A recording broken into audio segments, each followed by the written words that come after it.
ഇപ്പോൾ തുടങ്ങിയ യുദ്ധം അതിന് പുറത്ത് നമ്മോട് ഈ അമേരിക്കയും ഇസ്രയേലും പറഞ്ഞ കാര്യങ്ങൾക്കും കാരണങ്ങൾക്കും അപ്പുറം ചില കാര്യങ്ങളുള്ളത് കൊണ്ട് എന്ന് അവസാനിക്കും എന്ന് തീർച്ച പറയാൻ കഴിയാത്ത അവസ്ഥയിലാണ്. നമുക്ക് ഉറപ്പിച്ചു പറയാവുന്ന ഏക കാര്യം യുദ്ധം അവസാനിക്കും എന്നുള്ളത് മാത്രമാണ്.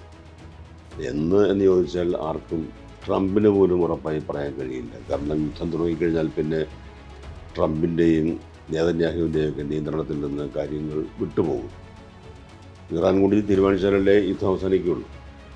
അതെന്ന് എന്ന ചോദ്യത്തിന് ഇപ്പോൾ ഉത്തരം പറയാൻ കഴിയില്ല. യുദ്ധങ്ങളുടെ ചരിത്രം പരിശോധിക്കുമ്പോൾ പലതരത്തിലുള്ള യുദ്ധങ്ങളുണ്ടായിട്ടുണ്ട്.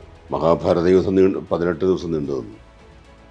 1967 അറബ് ഇസ്രയേലി യുദ്ധം 6 ദിവസം കൊണ്ട് തീർന്നു.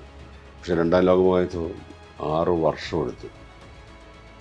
വിയറ്റ്നാം യുദ്ധം എന്ന് പറഞ്ഞാൽ അമേരിക്ക ഒരു ഇടപെടൽ ഉണ്ടായതിനു ശേഷം ഒരു 20 കൊല്ലം ആ യുദ്ധം അവിടെ നീണ്ടു നിന്നു.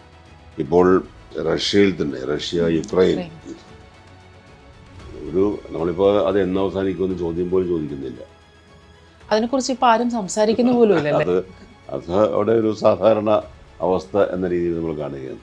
അതുകൊണ്ട് ഇപ്പോൾ തുടങ്ങിയ യുദ്ധം അതിന് പുറത്ത് നമ്മോട് ഈ അമേരിക്കയും ഇസ്രയേലും പറഞ്ഞ കാര്യങ്ങൾക്കും കാരണങ്ങൾക്കും അപ്പുറം ചില കാര്യങ്ങളുള്ളത് കൊണ്ട് എന്ന് അവസാനിക്കും എന്ന് തീർച്ച പറയാൻ കഴിയാത്ത അവസ്ഥയിലാണ് ഈ വിദേശകാര്യ വിദഗ്ധരും യുദ്ധകാര്യ നിരീക്ഷകരും ഒക്കെ ഉള്ളത്.